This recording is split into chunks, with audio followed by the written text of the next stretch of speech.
Have you ever found yourself questioning why there is so much suffering in the world, if God is good? This, my friends, is the crux of what we call theodicy, a philosophical and theological endeavor that seeks to reconcile the existence of a benevolent, omnipotent God with the stark reality of evil and suffering that pervades our world. For centuries, this conundrum has boggled the minds of great thinkers and theologians alike. How can a compassionate and omnipotent God allow for the existence of death and disease? How can such a deity permit the occurrence of pain, inequality, and injustice? These questions, while seemingly simple, are steeped in complexity and have shaped the course of philosophical and theological discourse. They've sparked debates, triggered intellectual revolutions, and have led to a myriad of interpretations and theories. Intriguing, isn't it? So hang tight as we delve deeper into this perplexing question. The journey we're embarking upon is filled with intrigue, debate, and perhaps a bit of enlightenment. To begin, it's important to understand the nature of God as described in various religious texts. As we delve into this matter, we encounter three crucial attributes often ascribed to the divine: omnipotence, omniscience, and omnibenevolence. Omnipotence refers to God's limitless power. It suggests an entity capable of all things, a being unrestricted by physical laws or logical contradictions. From creating universes to governing the minute details of existence, this attribute paints a picture of unbounded capability. Next, we have omniscience, the idea that God is all-knowing. This suggests a consciousness that transcends time and space, a mind that knows the past, present, and future simultaneously. It's a concept that implies absolute knowledge, from the grandest cosmic events to the smallest personal thoughts. The third attribute, omnibenevolence, proposes that God is all good, a wellspring of unending love and kindness. It speaks of a deity defined by moral perfection, a being who is not just good, but the very embodiment of goodness itself. But here's the conundrum. If God is all-powerful, he could surely eliminate suffering. If he is all-knowing, he would undoubtedly be aware of every instance of pain and misery. And if he's all good, wouldn't he want to eradicate such afflictions? Yet suffering persists. Disease, death, and despair are still very much parts of our existence. The juxtaposition of these divine attributes with the reality of suffering raises profound questions. It challenges us to reconcile the vision of a God who is omnipotent, omniscient, and omnibenevolent with the harsh realities of our world. This is not to suggest that there are no possible explanations or that this apparent contradiction negates the existence of a divine being.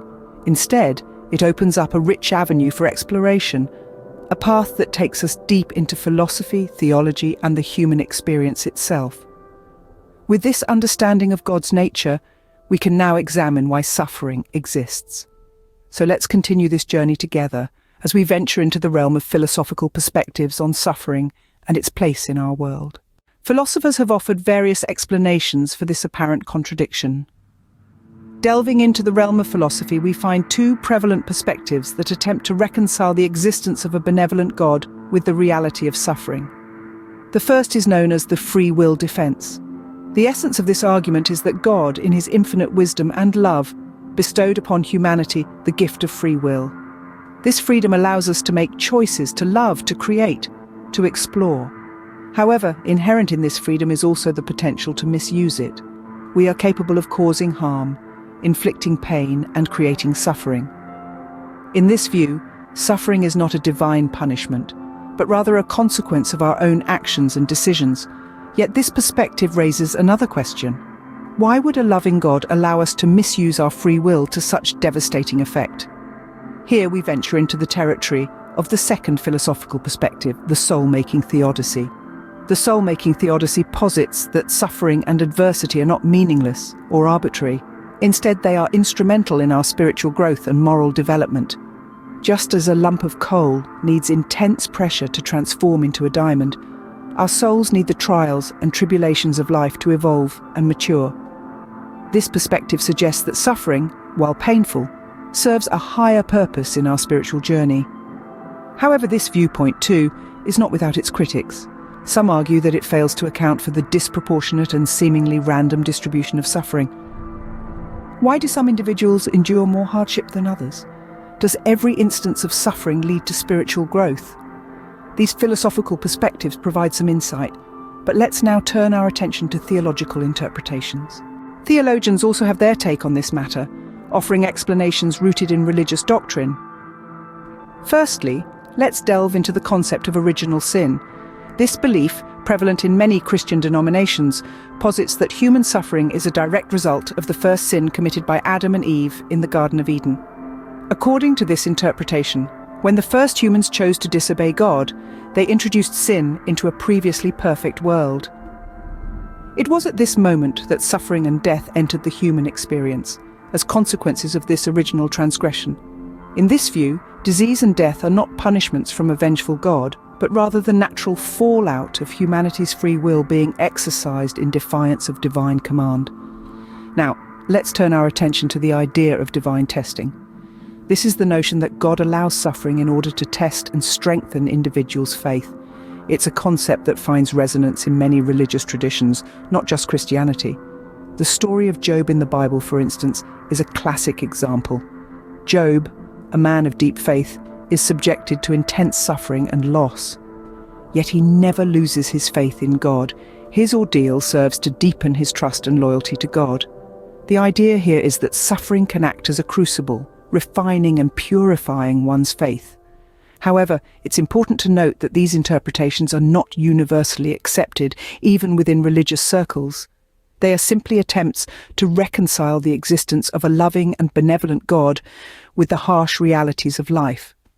For believers, these perspectives can provide comfort and a framework to understand the complexities of human suffering. For skeptics, they may appear as unsatisfactory rationalizations. These theological perspectives offer another layer of understanding to this complex issue. Despite these explanations, the question of suffering remains a mystery to many. It's a conundrum that has puzzled humans for millennia, a question as old as time itself. This mystery, however, is not necessarily an obstacle, but an invitation to delve deeper into the complexities of existence. Many people derive comfort from the belief that human beings cannot fully comprehend the divine plans of the cosmos. Like a grand cosmic puzzle, the pieces may not always fit together in ways we can understand. Yet, this does not mean they are without purpose or design. Consider, for instance, the intricacies of a symphony. Each note, each instrument, each pause has its place and its purpose. A single note struck in isolation may sound discordant or out of place, but when played as part of the whole, it contributes to a harmonious melody. Similarly, individual instances of suffering may seem harsh and inexplicable, but they could well be part of a larger design that we, with our limited perspective, cannot fully grasp. This is a common attitude among many believers. It's not a resignation to fate, but rather a humble recognition of our limited human understanding. It's an expression of faith in a higher power, a trust that every event, every circumstance, every moment of joy, and yes, every instance of suffering, serves a purpose beyond our comprehension. This is not to say that we should passively accept suffering. On the contrary, it is often through the very act of grappling with these difficult questions that we grow and evolve. Our quest for understanding, our struggle with suffering, can lead us to greater compassion, deeper wisdom, and a more profound appreciation of life's intricate tapestry. And there we have it, an exploration into one of life's most profound questions. Remember, it's okay not to have all the answers.